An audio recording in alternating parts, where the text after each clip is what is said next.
Let's bring you to Nigeria, where the federal government has described its inclusion into the United Nations Red List and subsequent travel ban following global panic over the Omicron virus as unacceptable and discriminatory. Recall that a UK government statement on Saturday announced Nigeria's addition to the red list, saying that the vast majority of Omicron variant cases in the UK have clear links to overseas travel from South Africa and Nigeria.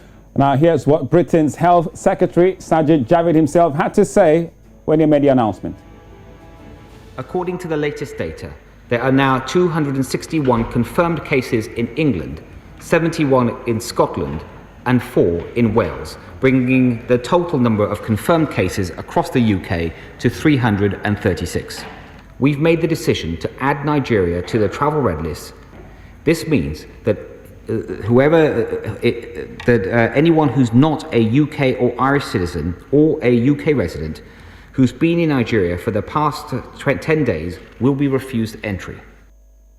All right, so there you have it from Sajid Javid himself. Nigerians who are not citizens or perhaps residency would need perhaps some PCR tests or something in order to get there. So travel ban for Nigeria and being on the red list. Now, the controversy is that according to the data given by Sajid Javid himself, it looks like UK does have more Omicron variant cases rather than Nigeria. But Nigeria's Minister for Information, Culture and Tourism, Lai Mohammed, has accused the UK government of taking a decision not based on scientific evidence available. Now, Mohammed spoke to newsmen in the nation's capital, Abuja, saying the panic over the virus was uncalled for and the UK reaction is discriminatory to Nigerians. Spokesperson for the federal government, I can say without mincing words that the decision by the British government to put Nigeria on the red list just because of less than 2,000 cases of Omicron, which by the way did not originate in Nigeria, is unjust, unfair, punitive, indefensible, and discriminatory.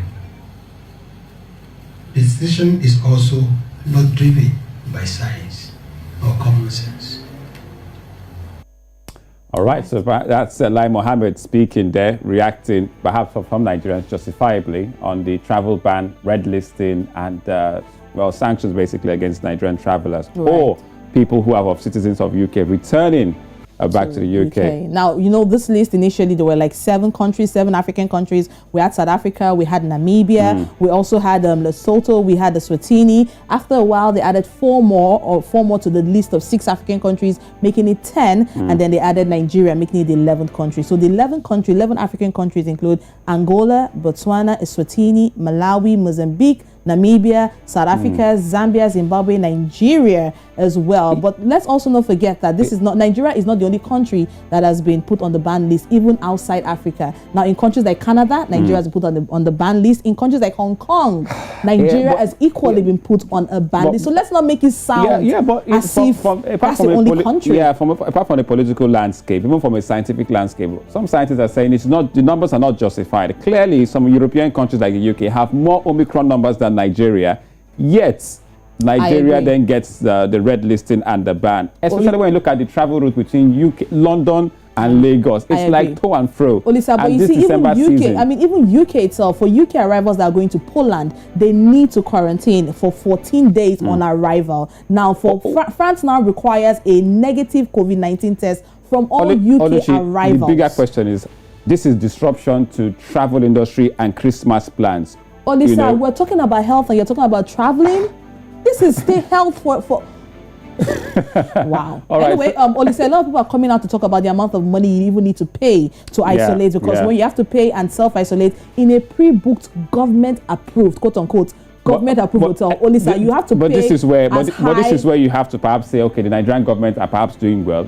Lai Mohammed comes out to speak and nobody's complaining. He's like, okay, at least Lai Mohammed says something that many Nigerians will. His job is to come out and speak at times like this. Will agree with. Olisa, if you are to pay whopping £2,000, over £2,000 to self-isolate in a government-approved hotel for 10 days, that's equivalent to over $3,000. So that's part of travel. How much is PTA? So that's part of travel costs. How much is PTA? How much is government giving for PTA? Government has a limit to your PTA that you're supposed to take. If more than half of your PTA goes to self-isolation, then what's the essence of the travel? Well, I'm sure there'll be lots of people, if you're watching outside Nigeria, perhaps in the diaspora, especially if you're in the UK, you might want to share your thoughts with us on this matter on our social media handles, Instagram, Facebook, Twitter, include in WhatsApp, and also on our website, Nigeria, UK travel, clearly going to be affected this Christmas season. Today is just the 7th day of December. We'll see how this goes in the coming days.